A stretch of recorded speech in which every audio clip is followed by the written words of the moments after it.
We have been lying to ourselves for 17 years. We looked at this franchise and saw a toy commercial. We saw a meme. We saw a colorful distraction for toddlers, but we refused to look under the hood. Because if we had, we would have seen the ghost story hiding in plain sight.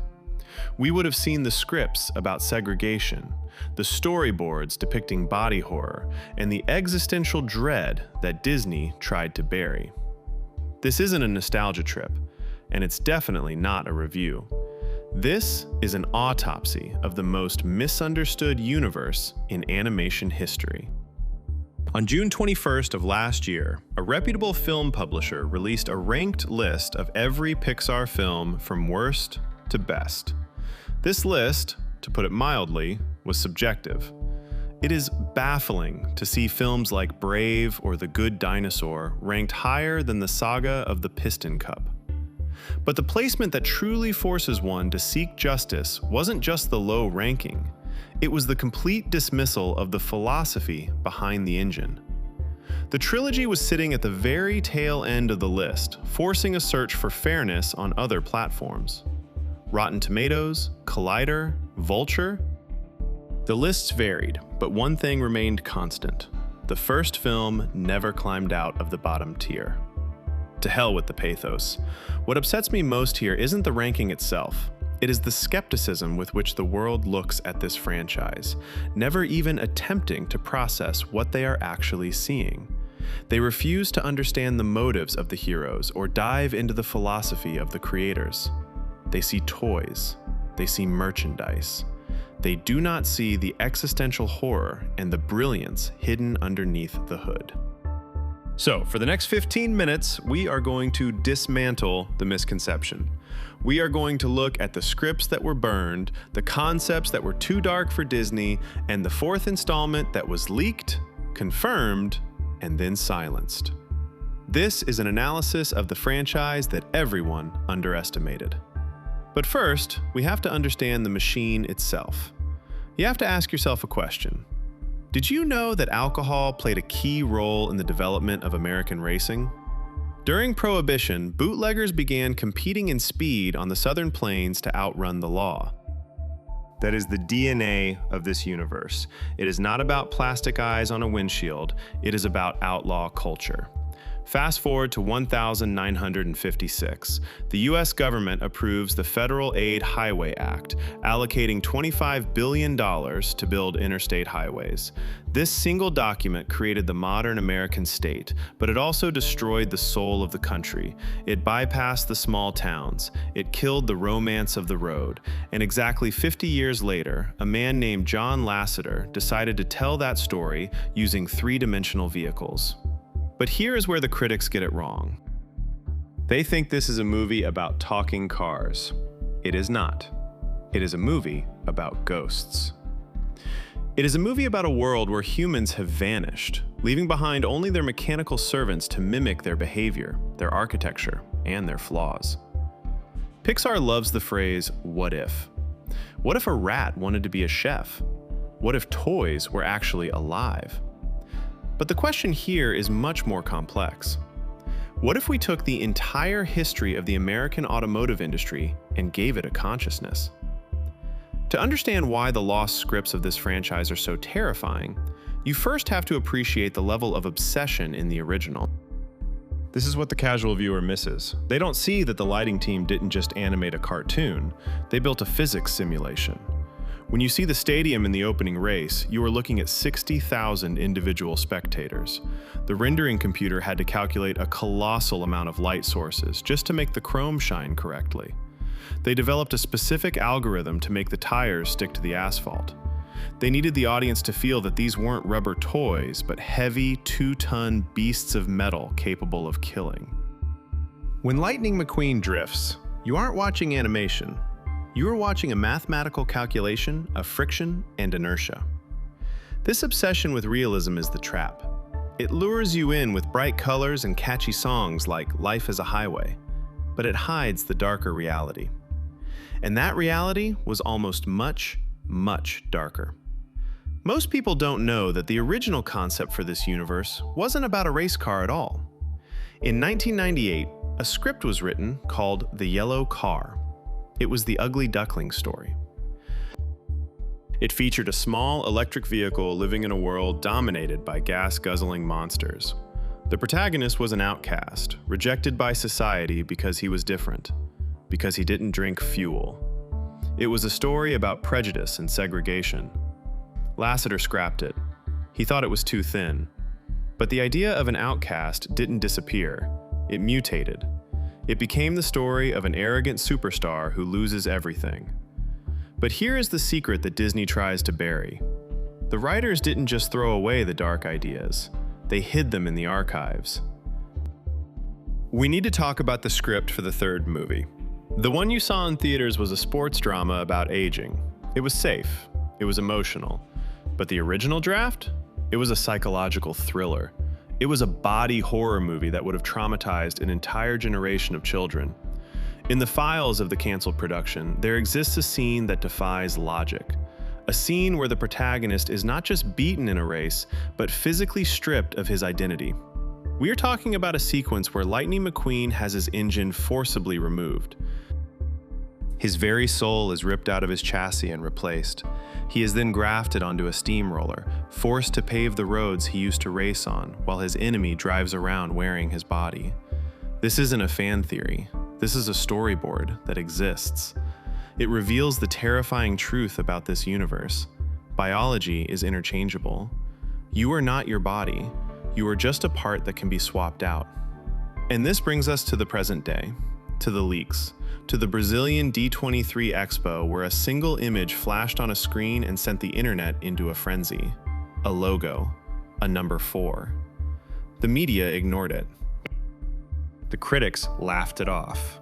But if you connect the dots between the yellow electric car from 1998, the body horror of the canceled third script, and the current state of the automotive industry, a picture begins to form. We are looking at a sequel that doesn't just continue the story, it deconstructs the entire world. The lie we have believed for 17 years is that this is a simple franchise. It is not. It is a mirror of American industrial history, and the reflection is about to get very distorted. We are going to dig into the files. We are going to look at the Metro project that was canceled because it raised too many questions about free will. We are going to look at the To Protect and Serve short film that was buried because it mocked police corruption. But before we get to the Lost Fourth movie, we have to understand the character who started it all.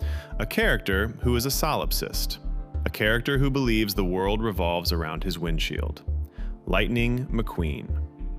He is not a hero. At the start, he is a villain. He is the embodiment of corporate greed. And to understand where he is going in the future, we have to understand the ghosts of the past that are chasing him. To understand the abyss we almost stared into, we have to go back to 1998. Before the world knew the name Lightning McQueen, there was a different protagonist, a ghost from the archives known simply as the Yellow Car. The original script, penned by Jürgen Klubian, was not a sports drama. It was a story about technological segregation.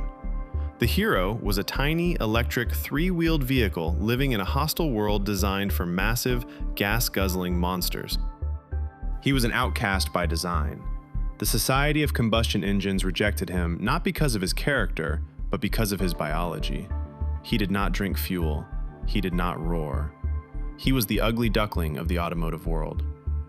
This concept matters because it establishes a fundamental contrast that Pixar eventually inverted. In that original version, the conflict was external. The world was wrong, and the hero was right. The electric car had to prove his worth to a prejudiced society.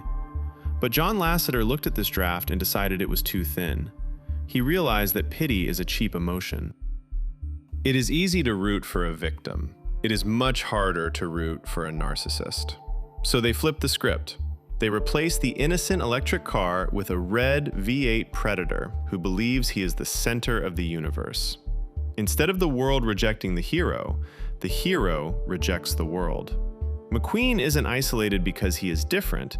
He is isolated because he is an arrogant solipsist who views the residents of Radiator Springs as obstacles to his fame. This shift from external oppression to internal corruption is what saved the first film. It forced the audience to watch a character dismantle his own ego, piece by piece. +4. But the darkness didn't disappear. It just waited. It waited until 2013, when the writers began drafting the third installment. And this is where we find the most disturbing concept in the entire history of the franchise. The script we lost wasn't just bad. It was a psychological nightmare that would have redefined the genre. We know the third film as a melancholic story about aging and mentorship, but the original draft was a thriller about identity theft. The antagonist was not Jackson Storm, the high-tech racer. It was a blue 1971 BMW named Gerald Carr. Gerald was not a competitor. He was a fan. An obsessed, deranged fan who lived under the thumb of an abusive grandmother who constantly compared him to the legendary Lightning McQueen. Gerald's motivation was not to beat McQueen on the track. His motivation was to become him. He studied every sticker, every decal, every mannerism. He practiced the catchphrase. And his plan was not to win a race. His plan was surgical. Gerald intended to kidnap the champion, strip him of his racing tires, and perform a procedure that can only be described as body horror. He wanted to surgically extract McQueen's high-performance racing engine and transplant it into his own chassis. This concept breaks the comfortable illusion of the Cars universe. It forces us to ask a question we are not supposed to ask. If you can swap an engine, where does the soul reside? Is McQueen the red metal body, or is he the V8 block inside it? If Gerald Carr had succeeded, he would have driven out onto the track wearing McQueen's body, stolen his fame, and even attempted to marry Sally, leaving the real Lightning to rot in a scrapyard. The writers didn't just write this, they storyboarded it. There is a deleted sequence titled Community Service that serves as the visual residue of this horror. In this sequence, McQueen wakes up from a trance to find that his worst fear has been realized. He feels heavy, sluggish. He looks down and sees that his sleek, aerodynamic body is gone. His engine has been grafted into the chassis of an ancient, rusted steamroller. He tries to run. He tries to scream, but he has no speed. He is physically incapable of going fast. The tragedy is absolute. The very thing that defined his existence, his speed, has been surgically removed. As he lumbers forward, crushing the asphalt he used to glide over, he sees a vision that breaks his mind. He sees his old body, his red chassis, drifting around a corner. But it isn't him driving. It is Mater, the tow truck, who has been transplanted into the racer's body, prancing around and revving the engine that doesn't belong to him. This is not a children's movie. This is a Cronenberg film disguised as merchandise. It is a story about the fluidity of the self, about the terror of dysmorphia. The studio executives killed it because it was too terrifying. They realized that if you treat the characters as collections of spare parts, you kill the magic. You remind the audience that these are just machines. But the ghost of Gerald Carr still haunts the franchise. It represents the road not taken, a road where the stakes aren't just losing a trophy, but losing your mind. And as we look toward the future, toward the leaked reports of a fourth film, we have to wonder, did they really bury these ideas, or are they just waiting for the audience to be old enough to handle the truth? Because if the original plan for the third movie was about stealing a body, the plan for the fourth movie might be about something even more final: extinction. If the canceled third movie was about the terror of losing your body, the next Lost Project was about the terror of losing your free will. We have to talk about the expansion that never happened. Between 2012 and 2018, a subdivision of the studio known as DisneyToon was building a massive cinematic universe. They gave us planes. They planned to give us boats. But the crown jewel of this expansion was a project simply titled Metro. This was not going to be a colorful romp for toddlers. The concept art that leaked years later revealed a vision of New York City that felt like a gritty crime thriller from the 1970s. We are talking about underground tunnels slick with oil, subway cars covered in graffiti, and dimly lit bars where trains gathered to drink away their misery. The director, Steve Loader, explicitly compared the tone to the paranoid cinema of Martin Scorsese. But as the writers dug into the mechanics of this world, they hit a philosophical wall that shattered the entire concept. The universe of Cars is built on the American myth of freedom. A car can turn the wheel. A car can choose the highway or the dirt road. A car has agency. Trains do not.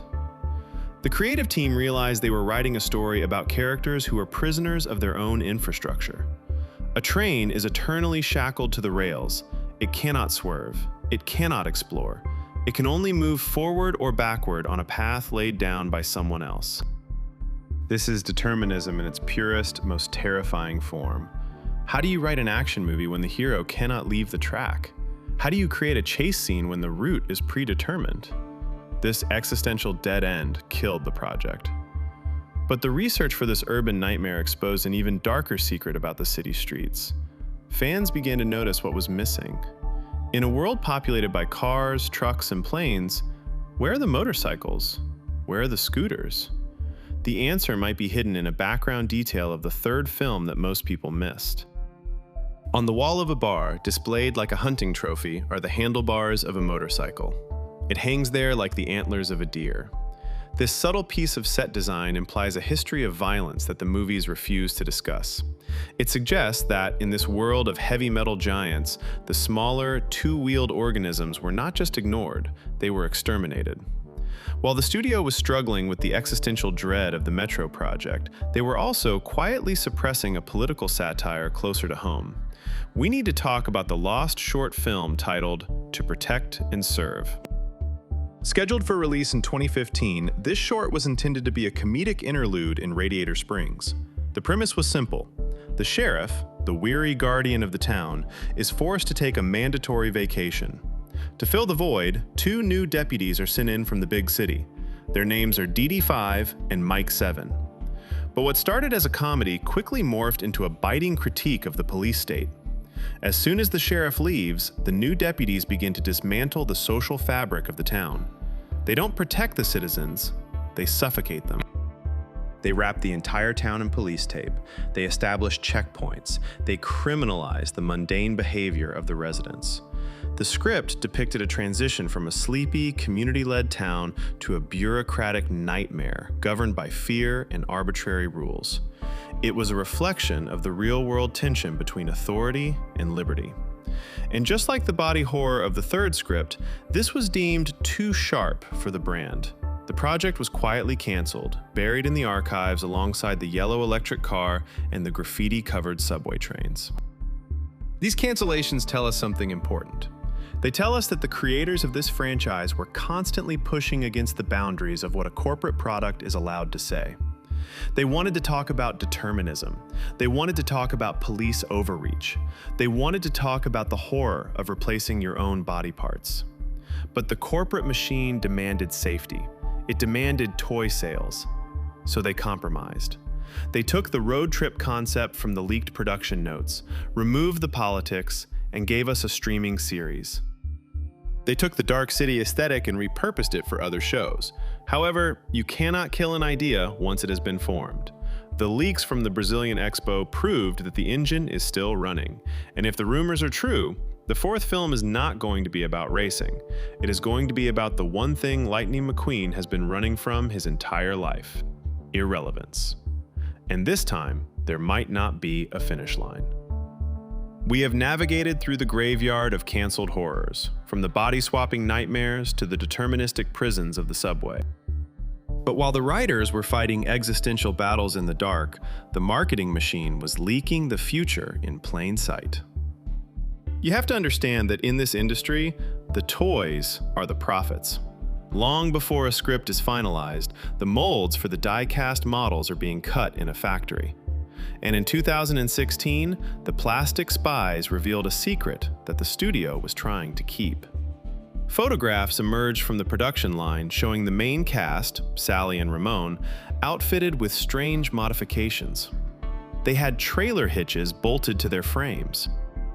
They carried heavy automotive roof boxes. Ramon wore a two-tone paint job designed for long-haul travel. These were not racing configurations. These were survival configurations for a migration. 3 years earlier, the historian Michael Wallace, the voice of the sheriff, had gone on public radio and dropped a coordinate that sent the fan base into a frenzy. He whispered about a departure from the nostalgic Route 66. He spoke of Route 99, the Golden State Highway that cuts through the industrial spine of California. The plan was a massive, cinematic road movie that would take the entire town of Radiator Springs on an odyssey. But just like the other dark concepts, this vision was diluted. The grand cinematic migration was chopped up, sanitized, and fed to the streaming algorithm as the series Cars on the Road. The grandeur of the journey was lost, but the hunger for a fourth film remained. And then, the dam broke. It happened in November of 2024, far away from the secretive offices of Emeryville. At the D23 Expo in Brazil, a crack appeared in the corporate armor. The organizers sent out an official survey to the attendees, a list of potential projects to gauge audience excitement. Buried in that list, hiding in plain sight between the superheroes and the princesses, was a logo that wasn't supposed to be there. Cars 4. The internet exploded. The leak was confirmed by the silence that followed. The creative director of the franchise, Jay Ward, had already hinted in 2023 that something was brewing, stating that new projects were being cooked up for a release in a couple of years. The timeline matches perfectly. But here is the twist that the casual fans are not ready for. The fourth film will not be a return to the status quo. It cannot be. The leaked reports and the narrative logic of the studio point to a radical shift in perspective. The era of Lightning McQueen as the protagonist is over. The story is poised to focus on Cruz Ramirez, the yellow, tech-savvy trainer who took the torch. But this won't be a victory lap. The insiders suggest a narrative arc about the burden of legacy. Cruz is a champion, but she is a champion in the age of social media. She faces a threat that McQueen never understood, the toxic court of public opinion. The plot circles around the concept of wasted talent, where the pressure to maintain the Dynaco sponsorship and the relentless criticism of online haters force her to question if she deserves the tires she drives on. And where does that leave the old legend? Lightning McQueen is no longer the rookie. He is no longer the racer fighting to stay relevant. He has finally become Doc Hudson. But the leaks suggest one final twist for the veteran, a genre shift. The rumors point to endurance racing. Not the short explosive sprints of the Piston Cup, but the grueling 24-hour marathons where speed is secondary to survival. This is the perfect metaphorical end for the character. After a lifetime of obsessing over being the fastest, McQueen must learn the value of simply lasting, of enduring. It is a shift from the sprint to the marathon, mirroring the franchise's own desperate attempt to survive in a changing market. However, there is a shadow hanging over this production, a shadow cast by a parody that was a little too accurate. In October of 2021, Saturday Night Live aired a sketch that accidentally exposed the dark id of the audience. They showed Owen Wilson in a recording booth, reading lines for a theoretical fourth movie where McQueen has become a bitter, toxic anti-hero. In the sketch, the character is no longer family-friendly. He is aggressive. He is creeping on younger female cars. He is picking fights with their fathers. The actor, Wilson, is horrified by the script, but the producers push him forward, promising a massive paycheck. This comedy sketch strikes a nerve because it reveals the cynicism we all feel. We know the corporation will drag these characters back out of the garage, no matter how rusted they are, as long as the check clears. But the leaked reality of the actual fourth movie suggests they are trying to do something harder than a cash grab. They are trying to find a soul in the machine one last time. We are standing at the edge of the final lap. The die-cast toys told us a road trip was coming. The survey in Brazil told us the sequel is real. And the history of the canceled scripts tells us that behind the bright colors, there is always a writer trying to tell a story about the fear of death and the search for meaning. The only question left is whether they will have the courage to cross the finish line or if they will run out of gas before the credits roll. We have reached the end of the road. We have dissected the cadavers of the scripts that were never filmed, and we have stared into the mechanical eyes of the monsters that almost replaced our heroes. But there is one final piece of the puzzle that explains why we are still talking about this 17 years later. It explains why the leak from Brazil matters. The loyalty to this franchise was not purchased with plastic toys or billion-dollar merchandise sales. It was forged in the fires of a production process that was willing to kill its own darlings. The reason we care about Lightning McQueen is not because he is fast. It is because he is flawed. We have to remember that the entire universe started with the idea of the yellow car, an outcast who didn't fit in. Even though that script was shredded, its spirit survived.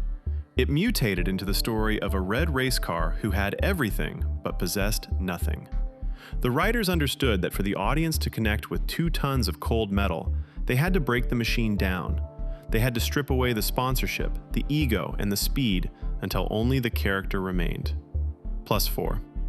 The brilliance of the first film and the potential tragedy of the fourth lies in the philosophy of the pause. In the original movie, the protagonist is obsessed with shaving seconds off his time. He believes that life is a binary state between winning and losing.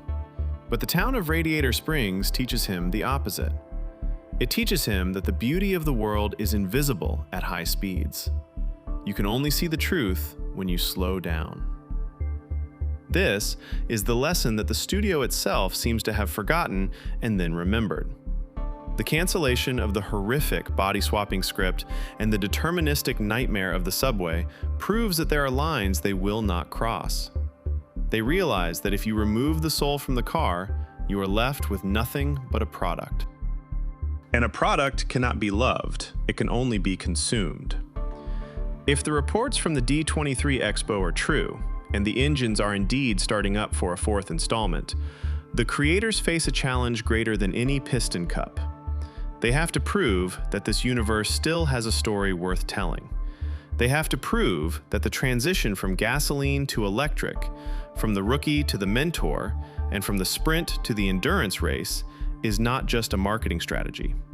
The unmade movies tell us that this world is capable of exploring deep, dark, and existential themes. The yellow car warned us about technological segregation. The original third script warned us about the loss of identity. The Metro Project warned us about the loss of freedom. The final film must synthesize all of these fears. It must show us that even in a world of sleek, high-tech replacements like Jackson Storm, there is value in the old, the rusted, and the analog. It must remind us that there is no greater reward than the journey itself. +1. We started this analysis by asking if this franchise is a masterpiece or a mediocrity. The answer lies in the scrapped pages of history.